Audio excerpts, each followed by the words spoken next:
Welcome back, Building the Long Game. It's been a minute. This show started as a way to help white belts not quit.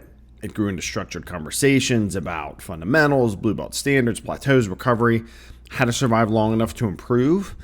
The content still matters. If you're new, it'll still help you out. But I'm not in the same place anymore. I'm 52, I'm a purple belt, still training, I'm still tapping, I'm still learning. Rank isn't the headline though, the time is, right? The longer I've stayed on the mats, the more I see the dividing line isn't talent, it's longevity. I've watched athletic people disappear, I've seen killers move away, I've seen injuries stack up, I've seen life get heavy and training become optional. And I've seen steady, disciplined people become dangerous because they didn't leave. That's what this version of You-Jitsu is about. Not less technique, better alignment. I'm not interested in collecting moves anymore just to collect them. I'm interested in building the game that fits who I am right now. Building on my strengths, addressing my weaknesses, honestly, adding techniques that connect instead of scatter my brain and make me wonder, what the hell am I doing? That doesn't diminish the art. I think it respects it, right? It means when my professor teaches something, I'm asking, how does this fit into the system that I'm building? Where does it strengthen my base? Where does it expose a hole?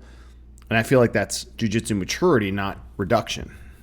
Many of us training in 2026 aren't 22-year-old competitors. We're professionals, we're parents, we've got schedules, deadlines, aging joints, real responsibilities. We carve out a few hours a week to step into something honest and difficult. That deserves a focused approach. The show's definitely still about Brazilian Jiu-Jitsu, positions, pressure, breathing, recovery, intensity, culture, growth. But we're going to talk about it through the lens of the long game, right? Each episode will center around a real issue, the kind you feel in your lungs and in your ego. We'll unpack what's happening. We'll talk through practical steps to address it. We'll look at what changes if you stay with it. And because jiu-jitsu shapes more than your guard retention, we'll connect it to life outside the academy in a grounded way. I don't own a gym, and I'm not a black belt academy founder. I'm an IT portfolio and project management office leader who trains consistently. My job is aligning people, process, and priorities so initiatives don't fail. And when I look at jiu-jitsu, I see similar patterns.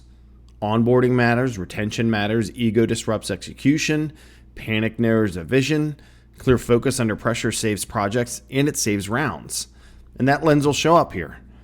If I were designing a white belt program, I'd start with expectation management. If I were building a gym business case, I'd define retention as the primary objective. If I were fixing my own plateau, I'd reduce randomness and build depth in the areas that matter. That thinking doesn't make this a business podcast. It makes it deliberate. For deeper dives into leadership, stability, and planning, that's what People Process Progress podcast is for. That show has its lane. This one stays on the jiu-jitsu mats. On the mats, in the friction, in the long game.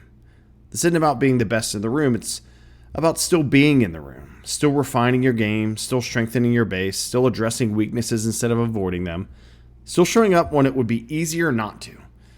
Next episode, we'll start with something honest. Why most people quit jiu-jitsu. Not because it's too hard, because it doesn't match what they expected it to feel like. If you're here to build something that lasts, you're in the right place.